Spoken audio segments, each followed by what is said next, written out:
नमस्कार, स्वागत है एक और नई वीडियो में। चलिए बात करते हैं एक और ऐसे शख्सियत की जो भक्ति काल में भगवान कृष्ण की बहुत बड़ी भक्त, जिनका प्रेम प्रभु के लिए बहुत ही अनमोल था। एक ऐसे संत जिनकी हर एक सांस पर सिर्फ कृष्ण और कृष्ण ही लिखा था। कृष्ण प्रेम ऐसा युगों युगों से लेकर आज तक लोग जिनके भक्ति प्रेम का बखान करते हैं। कृष्ण प्रेम ऐसा कि खुद को भगवान की सखी मान बैठी थी। कृष्ण के भक्तों में सबसे बड़ी भक्त संत मीराबाई। मीराबाई जोधपुर के राठौड़ रतनपुर की एक लौती लड़की थी। बचपन में आने वाले प्रश्नों से तंग माँ ने एक बार मीराबाई की एक ऐसे प्रश्न का उत्तर अनजाने में दे दिया जिससे कि उनकी पूरी जिंदगी बदल गई। एक बार मीराबाई ने एक बारात को देखकर माँ से पूछा कि मेरा दूल्हा कौन है माँ। माँ ने भी कृष्ण जी की मूर्ति की तरफ हाथ दिखाते हुए मीरा से कह दिया कि यही है तुम्हारे दूल्हे। मीराबाई पर इस बात का इतना गहरा असर हुआ कि उन्होंने तभी से कृष्ण जी को अपना सब कुछ मान लिया था। वो कृष्ण प्रेम में मगन रहने लगी। फिर एक दिन मीराबाई की माँ का देहांत हो गया और वो अकेली हो गई। उसके कोई भाई बहन भी नहीं थे जिसके साथ वो खेल सकती थी। ऐसे करते करते दिन बीते। मीरा भी बड़ी हो गई और फिर उनके पिताजी और दादाजी ने उनका विवाह उदयपुर के महाराज भोजराज जो महाराणा सांगा के पुत्र थे उनके साथ कर दिया। बड़ी ही धूमधाम से मीराबाई का विवाह भोजराज के साथ कराया गया। जबरदस्ती कराए गए इस विवाह में मीराबाई खुश नहीं थी। वो अपने साथ कृष्णा जी की वही मूर्ति ले आई थी। एक दिन राजा भोजराज ने मीराबाई से पूछा, तुम रो क्यों रही हो? क्या तुम इस विवाह से खुश नहीं हो? मीरा ने कहा, मेरा विवाह तो बचपन में ही खाना के साथ हो गया था,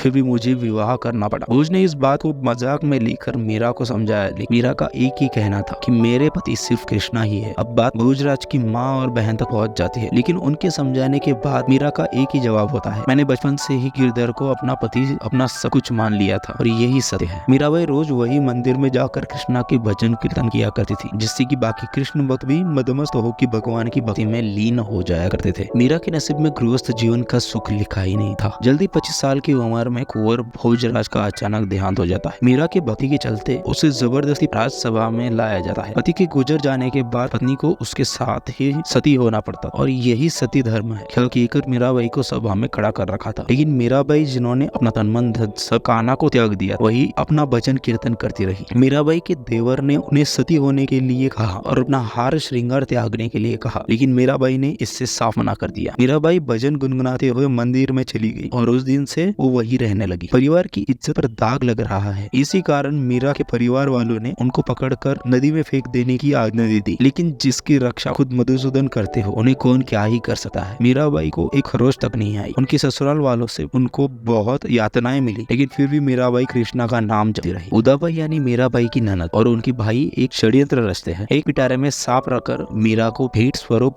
रत्नों का हार देने का ढोंग किया। जब मीराबाई ने उस पिटारे को कृष्ण नाम लेकर खोला, उसमें से सच में एक हार निकला। ये सब देखकर उदाबाई मीराबाई के चरणों में गिर गई और कृष्ण भक्ति में शामिल हो गई। इसी नाकामी के साथ और एक बार फिर से मीराबाई को मारने की कोशिश हुई। उनको महल बुलाकर एक प्याले में कृष्ण नाम का प्रसाद है कहकर जहर देने वाले थे और ये सब उदाबाई ने मीराबाई को बता दिया। लेकिन मीराबाई ने भी कह दिया कि कृष्ण के नाम पर मैं जहर भी पी लूंगी, आप चिंता ना करें, कृष्णा की जो भी इच्छा होगी वही होगा और मेरा कान्हा कभी भी किसी के साथ बुरा नहीं कर सकता। सभा में बुलाया जाता है और विष का प्याला देकर पीने के लिए कहा जाता है। मीराबाई विष को पीकर सभा में खड़ी है और उन्हें कुछ भी नहीं हुआ। ये सब देखकर सभी लोग दंग रह गए। लेकिन मीराबाई के साथ होने वाले इस प्रकार के व्यवहार से वो द्वारका और वृंदावन चली गई। मीराबाई जहाँ भी जाती लोग उन्हें देवी जैसा सम्मान देकर पैर छूते थे। भारत भूमि पे बहुत से संत और महात्मा हुए जिन्होंने भगवान का ध्यान कर उनको दूसरों के सामने पेश किया है। मीराबाई की अपार भक्ति की वजह से उनको भी इसी श्रेणी में सबसे ऊपर रखा जाता है। भक्ति रस की ऐसी गंगा जिन्होंने हर जगह को भक्तिमय कर दिया था। द्वारिका में रणछोड़ के मंदिर में 1603 को नाचती गाती मीरा अचानक से गिर पड़ी, वैकुंठ सिधार गई। भगवान के लिए इतनी अपार भक्ति रखने वाली संत मीराबाई को मेरा कोटि कोटि नमन है। क्या आपको इसके पहले संत मीराबाई के बारे में पता था? हाँ या ना कमेंट कीजिए। वीडियो अच्छी लगी हो तो लाइक कीजिए और मेरे साथ ऐसे ही टॉपिक कवर करने के लिए चैनल को सब्सक्राइब करके बेल आइकॉन भी दबा दीजिए। चलिए मिलते हैं ऐसी ही एक और नई वीडियो में, तब तक के लिए बाय।